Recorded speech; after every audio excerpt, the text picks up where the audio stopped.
Indian air force मेरे ख्याल से अब तक के अपने सबसे बुरी हालत में चल रहा है। कैसे चल रहा है अगले 2 मिनट में मैं आपको एक्सप्लेन करता हूं। देखिए 9 जुलाई को खबर आती है कि राजस्थान के चूरू डिस्ट्रिक्ट के अंदर एक जगुआर फाइटर जेट क्रैश हो जाता है। पर पूरा सच सिर्फ यही इतना नहीं है, पूरा सच ये है कि पिछले 7 महीनों में, जुलाई जो कि अभी पूरा कंप्लीट भी नहीं हुआ है 2025 का, इन 7 महीनों में 5 फाइटर जेट क्रैश हो चुके हैं, जिसमें से 3 जगुआर, एक मिराज 2000 और एक कोई ट्रांसपोर्ट एयरक्राफ्ट था।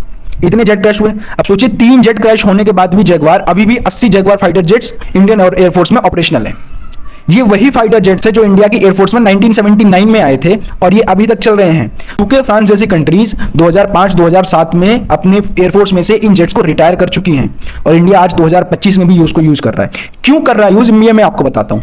इंडियन एयरफोर्स के पास total 42 squadrons of fighter jets होने चाहिए और इंडियन एयरफोर्स के पास आज की डेट में सिर्फ 30 स्क्वाड्रंस ऑपरेशनल है और उसमें भी अगर ये जगुआर हटा दे तो 2-3 स्क्वाड्रन और कम हो जाएगा। और इसका इफेक्ट क्या पड़ता है मैं आपको बताता हूं। हमारे पास 12 स्क्वाड्रंस की कमी है। 12 स्क्वाड्रंस की कमी का मतलब कम से कम 200 से 220 फाइटर जेट्स की कमी है हमारे पास। अब हम तेजस को कितना भी फंड कर ले, एमका को कितना भी फंड कर ले, कावेरी इंजन को कितना भी फंड कर ले, हम इतनी जल्दी इतना मास प्रोडक्शन नहीं कर सकते। खरीदना ही एक मात्र ऑप्शन है। अब चाहे आप SU-57 ले, चाहे J-35 ले, चाहे F-35 ले, पर हमें कुछ ना कुछ खरीदना पड़ेगा। बिना खरीदे काम नहीं चलने वाला। और इतना टाइम क्यों जाता है एक एक प्रोजेक्ट को कंप्लीट करने में? क्योंकि हम अपने ही इंजीनियर्स को नहीं रोक पा रहे हैं। IITians ही इंडिया में नहीं जा रहे हैं आज की डेट में। Even 1% of IITians are not interested to join ISRO. ये मेरा स्टेटमेंट नहीं है, इसरो के चीफ का स्टेटमेंट है। क्यों? सैलरी हम नहीं अच्छी दे पा रहे हैं। सर अगर हम 4th लार्जेस्ट इकोनॉमी है ना वर्ल्ड की, तो उसी तरीके से हमें एक्ट भी करना पड़ेगा। जितना पैसा ये लाडली बहन योजना, ये योजना, वो योजना में हम खर्च कर देते हैं ना फालतू में, वो पैसा उठा के यहां पे इन्वेस्ट कीजिए। और गवर्नमेंट कितना गर्व से बोलती है कि हम 80 करोड़ लोगों को इस समय बांट रहे हैं राशन। शर्म आनी चाहिए अगर 2025 में भी आपको 80 करोड़ लोगों को फ्री में राशन बांटना पड़ रहा है तो।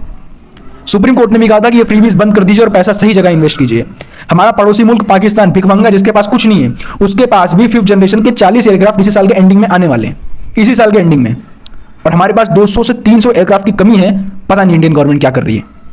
3 जगुआर एयरक्राफ्ट अभी तक क्रैश हो चुके हैं और अभी भी जगुआर फाइटर जेट्स क्यों ऑपरेशनल है इंडियन एयरफोर्स में? इसको जल्द से जल्द हटाना चाहिए इंडियन एयरफोर्स में से।